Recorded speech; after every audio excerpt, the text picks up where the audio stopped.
Pemirsa, Geria Agung dalam Kepakisan di Pergung, Kecamatan Mendoyo, Jemberana menggelar upacara mesudi wedani warga negara Australia.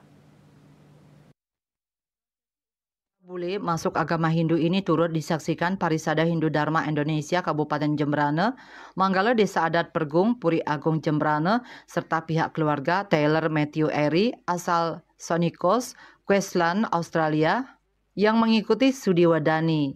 Upacara dipuput Ide Resi Begawan Krishna Ananda Nararia Kepakisan berjalan dengan lancar.